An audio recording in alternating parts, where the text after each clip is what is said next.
ஈராக்குக்கு ஒரு முக்கியமான பயணமாக ஈரானுடைய ஃபாரின் மினிஸ்டர் அப்பாஸ் ஆராக்சி இன்றைக்கு சென்றிருக்கிறார். ஈராக்கினுடைய ஃபாரின் மினிஸ்டரை சந்திச்சு பல முக்கியமான பேச்சுவார்த்தைகளில் ஈடுபட்டிருக்கிறார் அப்பாஸ் ஆராக்சி. அமெரிக்க அதிபர் டொனால்ட் ட்ரம்பினுடைய மிக கடுமையான வார்த்தைகளுடனான எச்சரிக்கை ஈரானுக்கு கொடுக்கப்பட்டிருக்கிறது. அமெரிக்காவினுடைய அதிபர் அல்லது அமெரிக்க இராணுவம் மீண்டும் எங்கள் மீது தாக்குதல்களை நடத்தினால் அதற்கு பிறகு அமெரிக்காவினுடைய தளங்கள் நரகத்தை சுவைக்கும் அப்படின்னு அறிவிச்சிருக்கிறாங்க. இந்த வேர்டை வளமல ஈரானுக்கு அமெரிக்க அதிபர் சொல்வார், நரகத்தை காட்டுவேன் அப்படிம்பாரு. இன்றைய நாள் ஈரானுடைய ஆன்மீக தலைவர் முஜ்தபா அலி ஹாமனி வெளியிட்டிருக்கக்கூடிய ஒரு அறிவிப்பு வெளியாக இருக்கிறது. அதிலே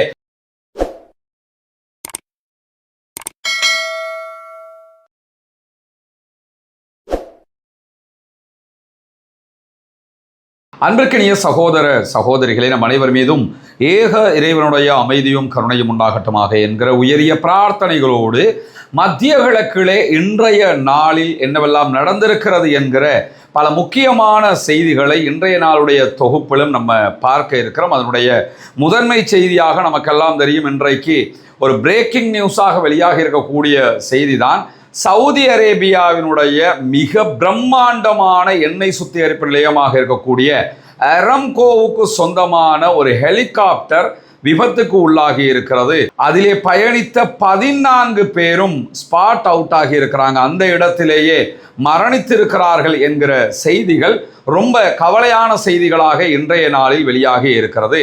அரம்கோவை பொறுத்தவரையில் ஈரான் அமெரிக்க இஸ்ரேலிய வார் நடந்த நேரத்தில் அரம்கோ மீதும் தாக்குதல்கள் நடத்தப்பட்டது. அதற்கு பிறகு அரம்கோவினுடைய எண்ணெய் சுத்திகரிப்பு செயல்பாடுகள் பாரிய அளவில் வீழ்ச்சி கண்டிருந்தது, இடைநிறுத்தப்பட்டிருந்தது பல பகுதிகள். அதற்கு பிறகு தற்போது ஏற்பட்டிருக்கக்கூடிய ஒரு சமாதான நிலை காரணமாக அரம்கோ மீண்டும் சுத்திகரிப்பு பணிகளை மேற்கொள்ள ஆரம்பித்தது மட்டுமல்லாம அரம்கோவினுடைய இந்த ஹெலிகாப்டர் மூலமாக ஆல்ரெடி ஹொர்முஸ் நீர் பரப்புக்குள்ள சிக்கி இருக்கக்கூடிய கப்பல்களில் இருக்கக்கூடிய மாலுமிகளை மீட்பதற்காக ஐநாவோடு இணைந்து செயலாற்றிய ஒரு ஹெலிகாப்டர் என்பதும் இன்றைக்கு வெளியாகி இருக்கக்கூடிய தகவல்களை நம்ம பார்க்க முடிகிற அதே நேரம் இந்த விபத்துக்கான உண்மையான காரணம் என்ன என்பது இதுவரைக்கும் கண்டறியப்படவில்லை. அது தொடர்பான விசாரணைகள் நடைபெற்று வருகிறது. விரைவில் அதை அறிவிப்போம் என்று அறிவித்திருக்கிறது சவுதி அரேபியாவினுடைய பாதுகாப்பு தரப்பு. இந்த செய்தி இன்றைக்கு பல ஊடகங்களில் முக்கிய இடம் பிடித்திருக்கிறது. ஆனால் எந்த விதமான ஏவுகணையோ அல்லது ஆளில்லா விமான தாக்குதல்களாலோ இந்த விபத்து ஏற்படவில்லை என்பது முதல் கட்ட அறிக்கையிலிருந்து வெளியாகி இருக்கக்கூடிய செய்திகளில் நம்ம புரிந்து கொள்ள முடிகிறது. இப்படியான சூழல்ல தான் ஈராக்குக்கு ஒரு முக்கியமான பயணமாக ஈரானுடைய ஃபாரின் மினிஸ்டர் அப்பாஸ் ஆராக்சி இன்றைக்கு சென்றிருக்கிறார். ஈராக்கினுடைய ஃபாரின் மினிஸ்டரை சந்தித்து பல முக்கியமான பேச்சுவார்த்தைகளில் ஈடுபட்டிருக்கிறார் அப்பாஸ் ஆராக்சி. அந்த நேரத்திலே அவர் ஊடகங்களுக்கு தெரிவித்திருக்கக்கூடிய கருத்துக்கள் மிக முக்கியமானவையாக பார்க்கப்படுகிறது. அதிலே குறிப்பாக ஈரான் மீது அமெரிக்க இஸ்ரேலிய தாக்குதல்கள் நடைபெற்றதை சுட்டிக்காட்டி இருக்கிற அப்பாஸ் ஆராக்சி அவர்கள் அதற்கு முன்பதாக காசா மீதான இஸ்ரேலிய ஆக்கிரமிப்பு இராணுவத்தினுடைய தாக்குதல்கள், அதே போன்று லெபனான் மீதான தாக்குதல்கள், அதே நேரம் யமன் மீதான தாக்குதல்கள் எல்லாவற்றையும் சுட்டிக்காட்டி இருக்கிறார். காசா மீதான தாக்குதல்களின் போது அத்துமீறி நடத்தப்பட்ட கத்தர் மீதான இஸ்ரேலிய தாக்குதல்கள், இப்படி எல்லா தாக்குதல்களையும் சுட்டிக்காட்டக்கூடியவர். அதில் சொல்ல விளைந்திருக்கக்கூடிய மிக முக்கியமான செய்தியை என்னன்னு கேட்டால், நீங்கள் எல்லோரும் அரபு நாடுகள் அத்தனையுமே அமெரிக்காவை நம்பித்தான் தற்போது அத்தனையுமே இழந்திருக்கிறீர்கள். எனவே நாம் அத்தனை பேரும் வளைகுடாவில் இருக்கக்கூடிய அரபு நாடுகள் அத்தனையும் இணைந்து நம்ம ஒரு கூட்டணியாக இராணுவ கூட்டமைப்பாக மாற வேண்டும். அதற்கு ஈரான் தயாராக இருக்கிறது. எனவே நாம் அத்தனை பேரும் சேர்ந்து ஒரு இராணுவ கூட்டமைப்பை நேட்டோ மாதிரி உண்டாக்குறது மட்டுமல்லாம இதற்கு எந்த விதமான வெளிநாடுகளின் தலையீடுகளும் இருக்கக்கூடாது என்பதையும் வலியுறுத்தி இருக்கிறார். ஆல்ரெடி சவுதி அரேபியா பாகிஸ்தானோடு இராணுவ கூட்டணியை அமைத்திருக்கிறார்கள். தற்போது ஈஜிப்டோடு மிக நெருங்கிய பேச்சுவார்த்தைகளை நடத்தி முடித்து விட்டார்கள். அதே போன்று டர்க்கியோடும் அவர்கள் மிக நெருக்கமான பேச்சுவார்த்தைகளை நடத்தி முடித்திருக்கக்கூடிய சூழல்ல தான் ஈரானுடைய இந்த அழைப்பு தற்போது மிக முக்கியமான ஒன்றாக பார்க்கப்படுகிறது. அரபு நாடுகள் அப்படி ஒரு முடிவை எடுக்குமாக இருந்தால் கண்டிப்பாக அது மத்திய கிழக்குக்கு மிகப்பெரிய பாதுகாப்பு நிலையை உண்டாக்கும் என்பதோடு இஸ்ரேலுடைய எல்லா சூழ்ச்சிகளும் ஒட்டுமொத்தமாக தரைமட்டமாவதற்கான வாய்ப்புகளும் அமையும் என்பதிலே எந்த விதமான சந்தேகமும் இல்லை. அப்படியான ஒரு சூழல் அமையுமா என்பதை நாம் பொறுத்திருந்துதான் பார்க்க வேண்டியிருக்கிறது. இப்படியான ஒரு நிலையில தான் அமெரிக்க அதிபர் டொனால்ட் ட்ரம்பினுடைய மிக கடுமையான வார்த்தைகளுடனான எச்சரிக்கை ஈரானுக்கு கொடுக்கப்பட்டிருக்கிறது. ஆல்ரெடி ஈரான் கப்பல்களை தாக்கியது என்று அமெரிக்கா தாக்குதல் நடத்தியது. அமெரிக்காவுக்கு பதிலடியாக அமெரிக்காவினுடைய இராணுவ பேஸுகள் இருக்கக்கூடிய பஹ்ரைன், குவைத் மேல ஈரான் தாக்குதல்களை நடத்தி இருந்தது. அதனைத் தொடர்ந்து மீண்டும் ஹொர்முஸ்ல கப்பல்கள் மீது தாக்குதல்கள் நடத்தப்பட்டது என்று கூறி ஈரானுடைய சில பகுதிகள் மேல அமெரிக்கா தாக்குதல்களை நேற்றைய தினம் நடத்தியிருந்த நிலையில இன்றைக்கு மீண்டும் பஹ்ரைன் அதே போன்று குவைத்தினுடைய இராணுவ பேஸுகள் மேல ஈரான் தாக்குதல்களை நடத்தி இருக்கிறது. இந்த தாக்குதல்களை பொறுத்தவரையில் நாங்கள் அரபு நாடுகளை தாக்குவது இல்லை, எங்களுடைய தாக்குதல் எல்லாமே முழுவதுமாக அமெரிக்காவினுடைய பேஸுகள் மேலதான் என்பதை இன்றைக்கும் மீண்டும் நினைவூட்டி இருக்கிறது. ஈரான் என்கிற செய்திகளுக்கு மத்தியில தான் இன்றைய தினம் அமெரிக்க அதிபர் டொனால்ட் ட்ரம்பினுடைய எச்சரிக்கை விடுக்கப்பட்டிருக்கிறது. நாம் இனிமேலும் நியாயமாக இருக்க முடியாத ஒரு நிலை தோற்றுவிக்கப்படுமாக இருந்தால் ரொம்ப வெற்றிகரமாக நம்ம ஆரம்பித்த ஈரான் மீதான தாக்குதல் யுத்தத்தை இராணுவ ரீதியாக வெற்றிகரமாகவே முடிக்க வேண்டி வரும் அப்படின்னு சொல்லி அமெரிக்க அதிபர் டொனால்ட் ட்ரம்ப் தன்னுடைய ட்ரூத் சோஷியல் பக்கத்தினூடாக எச்சரிக்கை விடுத்திருக்கிறாரு. அவர் வெற்றிகரமாக தொடங்கினாருங்கிறது ஓகே, வெற்றிகரமாக முடிக்க வேண்டி வருங்கிறார்ல, அதுவும் ஓகே தான். ஏன்னு கேட்டால் வெற்றிகரமாக இதுவரைக்கும் முடிக்கல. இனிமேல் ஒரு பாரிய தாக்குதலை நடத்தி அதில் அமெரிக்கா வென்றால் உண்டே தவிர இதுவரை நடத்தப்பட்ட யுத்தத்தில் அவர்கள் தோல்வி அடைந்திருக்கிறார்கள் என்பதை அவருடைய வார்த்தையிலேயே அவர் ஒப்புக்கொண்டிருக்கிறது மட்டுமல்லாம, அப்படி ஒரு சம்பவம் நடைபெற்றால் ஈரான் என்கிற தேசமே இருக்காது அப்படின்னு சொல்லியும் அமெரிக்காவினுடைய அதிபர் ஈரான் மீது இன்றைக்கு எச்சரிக்கைகளை விடுத்திருக்கிறார். இந்த நிலையில தான் ஆஸ்திரேலியாவினுடைய முன்னாள் இராணுவ தூதராகவும் பாதுகாப்பு ஆய்வாளராகவும் இருக்கக்கூடிய வோல்காங் புஸ்தாய் என்கிறவரை அல் ஜசீரா இது தொடர்பாக பேட்டி எடுத்திருக்கிறது. தொடர்ந்து அமெரிக்க அதிபர் டொனால்ட் ட்ரம்ப் ஈரான் மேல வார்னிங் கொடுத்து கொண்டே இருக்கிறாரு. இதை பத்தி நீங்க என்ன நினைக்கிறீங்கன்னு சொல்லும் போது அவர் என்ன சொல்றாருன்னு கேட்டா, ஈரான் அதே போன்று சர்வதேச பார்வையாளர்களுக்கும் தன்னுடைய உள்நாட்டு பார்வையாளர்களுக்கும் அமெரிக்க அதிபர் டொனால்ட் ட்ரம்ப் எப்பொழுதுமே ஒரு பூஸ்ட் கொடுக்க நினைக்கிறாரு. ஈரானுக்கும் கொடுக்க நினைக்கிறாரு, தன்னுடைய உள்நாட்டு பார்வையாளர்களுக்கும் கொடுக்க நினைக்கிறாரு, சர்வதேசத்தில் அவரை பார்த்துக்கிட்டு இருக்கிறாங்கல்ல அவங்களுக்கும் கொடுக்க நினைக்கிறாரு. இது தவிர அவருடைய பேச்சை நீங்க பெரிய சீரியஸா எடுக்க வேண்டிய அவசியம் இல்லை. ட்ரெண்டிங்ல இருக்க நினைக்கிறாருன்னு மட்டும் புரிஞ்சுக்கிறீங்க. ட்ரெண்டிங்ல கருத்து சொல்லணும், ட்ரெண்டிங்ல இருக்கணும்னே நினைக்கிறாரு தவிர அவர் அந்த சொல்ற மாதிரியெல்லாம் செயல்படுவாருங்கிறத நீங்க ஒரு பெரிய பொருட்டாக எடுக்க தேவையில்லை. அவர் செயல்படவே இல்லை, இனிமேலும் அப்படி செயல்பட முடியாது என்று சொல்லக்கூடிய பாதுகாப்பு ஆய்வாளர் புஸ்தாய் அவர்கள் மேலதிகமாக என்ன சொல்றாருன்னு கேட்டா, இந்த டொனால்ட் ட்ரம்பை பொறுத்தவரை விசித்திரமான வாதங்களை எல்லாம் முன்வைப்பாரு. நான் அப்படி பண்ணுவேன், இப்படி பண்ணுவேன், தொலைச்சு போடுவேன், இந்த மாதிரி எல்லாம் அவர் பேசுவாரு. இந்த அச்சுறுத்தல்கள்ங்கிறது அமெரிக்க அதிபருடைய இயல்பான ஒன்றாக இருக்குமே தவிர ஈரானோடு அவர்கள் மீண்டும் ஒரு பாரிய யுத்தத்திற்கு போவதற்கான வாய்ப்பே கிடையாது அப்படின்னு சொல்லி இன்றைக்கு அல் ஜசீராவில் அவர் கொடுத்திருக்கக்கூடிய பேட்டிகளில் பார்க்கிறோம். அதே நேரம் அமெரிக்க அதிபர் டொனால்ட் ட்ரம்பினுடைய வார்னிங்குக்கு, எச்சரிக்கைக்கு இன்றைக்கு பதிலடியை கொடுத்திருக்கிறது ஈரானுடைய IRGC பாதுகாப்பு படைப்பிரிவு. அவங்க விடுத்திருக்கக்கூடிய அறிவிப்பில் என்ன சொல்றாங்கன்னு கேட்டா, அமெரிக்காவினுடைய அதிபர் அல்லது அமெரிக்க இராணுவம் மீண்டும் எங்கள் மீது தாக்குதல்களை நடத்தினால் அதற்கு பிறகு அமெரிக்காவினுடைய தளங்கள் நரகத்தை சுவைக்கும் அப்படின்னு அறிவிச்சிருக்கிறாங்க. இந்த வேர்டை வளமல ஈரானுக்கு அமெரிக்க அதிபர் சொல்வார், நரகத்தை காட்டுவேன் அப்படிம்பாரு. ஆல்ரெடி 5 வீடுகள் கட்டி கொடுக்கப்பட்டு விட்டது உரிய சகோதரர்களிடத்தில். அல்ஹம்துலில்லாஹ் அதற்காக உதவி செய்த அத்தனை பேருக்கும் அல்லாஹு தாலா அருள் புரிய போதுமானவன். உங்களுடைய பொருளாதார உதவிகள், ஜக்காத்து, தான தர்மங்களை கொண்டுதான் இந்த பணிகளை நம்ம செஞ்சு வர்றோம்ங்கிறது உங்களுக்கு தெரியும். எந்த ஒரு நிதி நிறுவனத்திடமிருந்தும் பணத்தை கொண்டு வந்து இந்த பணிகளை நம்ம பண்ணலை. யூடியூப் சேனலில் நம்ம அறிவிச்சுக்கிட்டே இருக்கிறோம். அதை பார்க்கிற சகோதரர்கள் செய்யக்கூடிய உதவிகள் மூலமாகத்தான் இதுவெல்லாம் நடைபெற்று வருகிறது. அந்த அடிப்படையில் தற்போது நம்ம 6, 7 ஆகிய 2 வீடுகளை கட்டிக்கிட்டு இருக்கிறோம். 8வது வீடு கட்டுவதற்குரிய அடித்தளமும் போடப்பட்டிருக்கிறது. இந்த வேலைகள் முடிஞ்சதோடு அந்த வேலையை நம்ம ஆரம்பிச்சிருவோம்.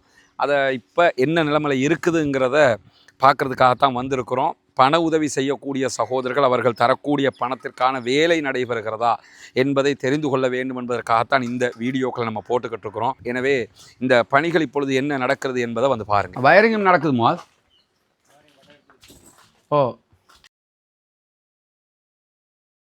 நபிகள் நாயகம் ஸல்லல்லாஹு அலைஹி வஸல்லம் அவர்கள் இந்த நட்பணிக்காக உதவி செய்வதற்கு நிறைய வலியுறுத்தல்களை சொல்லி இருக்கிறார்கள். குறிப்பாக தான தர்மங்கள் தொடர்பான நிறைய நபிகள் நாயகத்துடைய வழிகாட்டுதலையும் திருமறை குர்ஆனுடைய வழிகாட்டல்களையும் நம்ம பார்க்க முடிகிற அதே நேரம் ஜக்காத்து நிதிகளை பொறுத்தவரையில் ஜக்காத்து 8 கூட்டத்திற்கு நம்ம கொடுக்க முடியும். அதில் ஒரு கூட்டத்தினர் முஅல்லஃபத்துல் குலூப், உள்ளங்கள் ஈர்க்கப்படுகிறவர்கள், இஸ்லாத்தை ஏற்றுக்கொள்கிறவர்கள். அப்படியானவர்களுக்காகத்தான் இந்த வீடுகளை நம்ம கட்டிக்கிட்டு இருக்கிறோம்.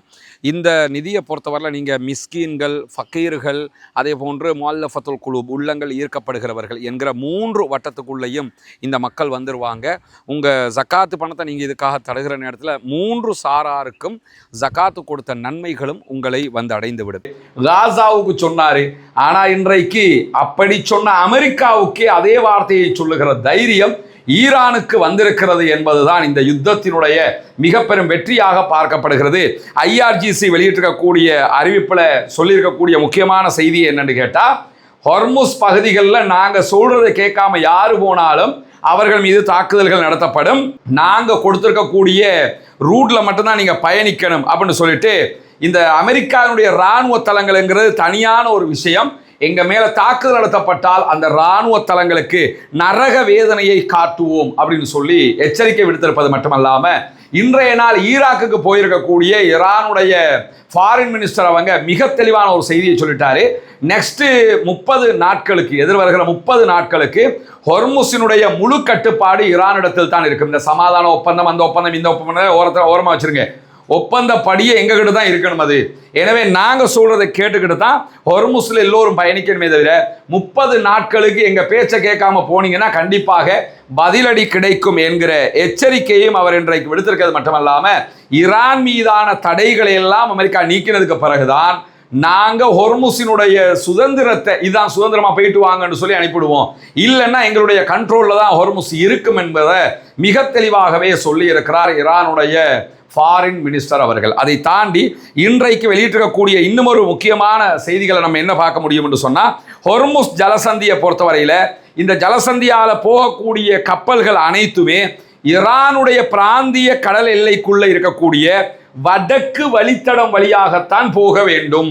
போகிற கப்பல் எல்லாமே என்ன பண்ணணும்னு கேட்டால், போகிறதோ வர்றதோ ஈரானுடைய எல்லைக்குள்ள போய் வடக்கு வழித்தடம் வழியாகத்தான் போகணும் என்று சொல்லி IRGC அறிவிப்பு விடுத்திருக்கிறது மட்டுமல்லாம, ஓமானுடைய கடல் எல்லைக்குள்ள யாராவது போய் பயணிக்க நினைச்சீங்கன்னு சொன்னா அவங்க மேல அட்டாக் பண்ணுவோம்னு சொல்லியிருக்கிறாங்க. ஆல்ரெடி வெள்ளிக்கிழமை சிங்கப்பூர் கொடியோட போன எவர் லவ்லி என்கிற கப்பல் மேல தாக்குதல் நடத்தி இருந்தது ஈரானுடைய IRGC. அதுக்கப்புறம் தான் அமெரிக்கா அட்டாக் பண்ணாங்க, பிறகு அமெரிக்காவுக்கு ஈரான் அட்டாக் பண்ணாங்க, பிறகு அமெரிக்கா அட்டாக் பண்ணியது. மீண்டும் ஈரான் அமெரிக்காவுடைய தளங்கள் மேல அட்டாக் பண்ணியிருக்கக்கூடிய சூழல்ல தான் சனிக்கிழமை பனாமா கொடியோட போன கப்பல் மேலையும் ஈரானுடைய IRGC தாக்குதல்களை நடத்தி இருந்தது. இந்த நிலையில தான் புதன்கிழமையெல்லாம் நம்ம எடுத்துக்கிட்டோம்னா ஒரு நாளைக்கு 70 கப்பல்கள் வரைக்கும் ஹொர்முஸ் ஜலசந்தியில போய் வந்த நிலையில வியாழக்கிழமை அது 54ஆக குறைந்திருந்தது. சனிக்கிழமை ஆகும்போது 40ஆக அது குறைந்திருக்கிறது என்கிற செய்திகள் வெளியாகி இருக்கிறது. ஏன்னா ஈரான் மிக தெளிவாகவே தங்களுடைய கட்டுப்பாட்டில் ஹொர்முஸ் இருக்க வேண்டும் என்பதை வெளியிட்டு கொண்டே இருக்கிறாங்க. அந்த கட்டுப்பாட்டை பிடிச்சு வச்சுக்கிறணுங்கிறதுலையும் உறுதியாக இருக்கிறாங்க. அதனால் தான் இந்த சம்பவங்கள் எல்லாம் நடைபெற்று வருகிறது என்பதை நம்ம புரிந்து கொள்ளுகிற அதே நேரத்தில் ஈரானுடைய தாக்குதல்கள் காரணமாக பஹ்ரைனுக்குள்ள குடியிருப்பு கட்டிடங்களும் பாதிக்கப்பட்டிருக்கிறது என்று சொல்லி பஹ்ரைன் விடுத்திருக்கக்கூடிய அறிவிப்பில் சொல்லி இருக்கிறாங்க. பஹ்ரைனுடைய ஊடகங்கள் எடுத்திருக்கக்கூடிய செய்திகளில் முஹர்ரக் பகுதிகளில் ஒரு குடியிருப்பு கட்டிடம் சேதமடைந்திருக்கிறது என்கிற தகவல்கள் வெளியாகி இருக்கிறது. அதே போன்று இந்த சம்பவத்தில் உயிரிழப்புகள் எதுவுமே ஏற்படவில்லை என்பதையும் பஹ்ரைன் அறிவிச்சிருக்கிறாங்க. ஈரானுடைய அறிவிப்பை பொறுத்தவரையில் நாங்கள் அமெரிக்காவுடைய பேஸை நோக்கி தான் தாக்குதல்களை நடத்துகிறோம் என்று சொல்லி அவர்கள் அறிவித்திருக்கக்கூடிய சூழல்ல தங்களுடைய நாட்டுக்கு எதிரான ஈரானுடைய தாக்குதல்களை பஹ்ரைனும் குவைத்தும் இன்றைக்கு கடுமையாக கண்டிக்கிறோம் என்று சொல்லி அறிவித்திருக்கிறார்கள். இதை மட்டும்தான் அவங்க பண்ணுவாங்க. காசாவுக்கு இஸ்ரேல் அடித்தாலும் இதைத்தான் சொல்லுவாங்க, லெபனானுக்கு இஸ்ரேல் அட்டாக் பண்ணாலும் இதைத்தான் சொல்லுவாங்க. தங்களுக்கு யார் வந்து தாக்கினாலும் கண்டிக்கிறோம் கண்டிக்கிறோம் கண்டிக்கிறோம் பாய்களை தவிர வேற எந்த முதுகெலும்பும் கிடையாது இவங்களுக்குங்கிறது இந்த மாதிரியான செய்திகளை நம்ம புரிந்து கொள்ளுகிற அதே நேரத்தில் இன்றைய நாள் இஸ்ரேலுடைய முன்னாள் இராணுவ தளபதிகளில் ஒருவராக இருக்கக்கூடிய கார்டி ஐசன்காட்டினுடைய ஒரு அறிவிப்பு வெளியாகி இருக்கிறது. தேர்தல் காலம்ங்கிறதுனால அவரும் தேர்தலுக்கு வர்றாரு. இந்த நிலையில தான் அவர் நாட்டை வரலாற்றின் வீழ்ச்சிக்கு இழுத்து சென்றதாக நெத்தனியாகு மேல ஒரு குற்றச்சாட்டை விடுத்திருக்கிறார். அது மிக தெளிவாக உலகத்துக்கே தெரியுது. இஸ்ரேலை நாசமாக்கின ஒரு இடத்துக்கு நெத்தனியாகு வந்துட்டான்னு சொல்லி. ஏன்னா இந்த யுத்தங்கள் அத்தனையிலேயுமே ஈரானிடமிருந்து பதிலடியை கடுமையாக வாங்கி கட்டியது இஸ்ரேல். அந்த அடிப்படையில் நாட்டை வரலாற்றின் தோல்விக்கு இழுத்து சென்று விட்டார் இஸ்ரேலிய பிரதமர் பெஞ்சமின் நெத்தனியாகு அப்படின்னு சொல்லிட்டு உள்நாட்டுக்குள்ள பிளவுகளை தூண்டி இருக்கிறார். அதே போன்று உள்நாட்டுக்குள்ள இரவு பகலாக சண்டைகள் ஏற்பட்டு கொண்டிருக்கிறது. இந்த மாதிரி காரியங்களை எல்லாம் செய்த இடத்துக்கு யார் இருக்கிறார் சொல்லி சொன்னா இந்த பெஞ்சமின் நெத்தனியாகு தான் இருக்கிறாரு. இவர் இந்த தேசத்துக்கு தகுதியற்ற ஒருவராக இருக்கிறார் என்று சொல்லி இஸ்ரேலுடைய முன்னாள் இராணுவ தளபதி காடி ஐசன்கோட் வெளியிட்டிருக்கக்கூடிய அறிவிப்பையும் இன்னைக்கு நம்ம பார்க்கிற அதே நேரம் இன்றைய நாள் இஸ்ரேலிய பிரதமர் பெஞ்சமின் நெத்தனியாகு ஒரு அறிவிப்பை விடுத்திருக்கிறார். எலெக்ஷன் வர்றதுனால மீண்டும் என்ன பண்ண ஆரம்பிச்சிட்டாங்கன்னா பாலஸ்தீனத்தை தனிநாடாக அறிவிக்க விடமாட்டோம், பாலஸ்தீனம் அப்படியே தான் இருக்கணும், இஸ்ரேல் தான் நாடாக இருக்கணும், தான் நதிக்கும் கடலுக்கும் இடையில இஸ்ரேலுங்கிற ஒரு நாடு மட்டும் தான் இருக்கணுமே தவிர பாலஸ்தீனம்ங்கிற ஒரு நாட்டை நான் பிரதமராக இருக்கிற வரைக்கும் வரவிட மாட்டேன் என்று சொல்லி இப்ப தேர்தல் பிரச்சாரம் ஆரம்பிச்சதுனால என்ன பண்றாருன்னு கேட்டா இதை சொன்னா மட்டும் தான் மீண்டும் ஜெயிக்க முடியும். ஆமா நெத்தனியாகு இருந்தா பலஸ்டைன் தனிநாடாக ஆக்க விட மாட்டாரு, வேற யார் வந்தாலுமே பலஸ்டைனை தனிநாடாக ஆக்கிறதுக்கு வேலை பார்ப்பாங்கங்கிற ரீதியில் அவர் என்ன பண்றாருன்னு கேட்டா இந்த மாதிரியான அறிவிப்புகளை தற்போது வெளியிட ஆரம்பித்திருக்கிறார். எனவே இது தேர்தல் காலம்ங்கிறதுனால அவங்க பாலஸ்தீனத்தை முன்னிலைப்படுத்தி பாலஸ்தீனத்தை அழிப்போம், பாலஸ்தீன போராளிகளை அழிப்போம் இப்படியெல்லாம் பிரச்சாரம் பண்ணினா மட்டும்தான் அங்க தேர்தலை ஜெயிக்க முடியும். அதனால தற்போது இந்த மாதிரியான பிரச்சாரங்களை ஆரம்பித்திருக்கிறார் இஸ்ரேலிய பிரதமர் பெஞ்சமின் நெத்தனியாகு என்கிற செய்திகளுக்கு மத்தியில இன்றைய நாள் ஈரானுடைய ஆன்மீக தலைவர் முஜ்தபா அலி ஹாமனி வெளியிட்டிருக்கக்கூடிய ஒரு அறிவிப்பு வெளியாகி இருக்கிறது. அதிலே அமெரிக்க இஸ்ரேலிய தலைவர்களுக்கு சர்வதேச நீதிமன்றத்திலே குற்றவியல் வழக்கை ஈரான் தாக்கல் செய்ய வேண்டும் என்கிற அறிவிப்பை அவர் விடுத்திருக்கிறார்.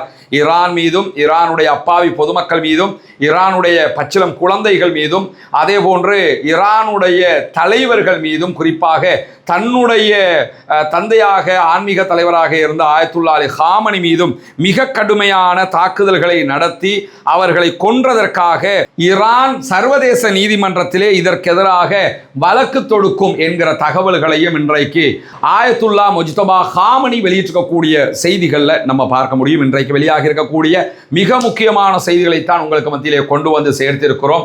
பாலஸ்தீனம் வெற்றி பெற வேண்டும், பாலஸ்தீனம் சுதந்திரம் அடைய வேண்டும் என்கிற உயரிய பிரார்த்தனைகளோடு ஆக்கிரமிப்புகள் ஓய வேண்டும், ஆக்கிரமிப்பாளர்களும் ஓய வேண்டும் என்கிற பிரார்த்தனைகளை இணைத்துக் கொண்டு ஆக்கிரமிப்பாளர்களுக்கு எதிராக தொடர்ந்தும் ஜனநாயக ரீதியாக குரல் எழுப்புவோமாக வாகிறது.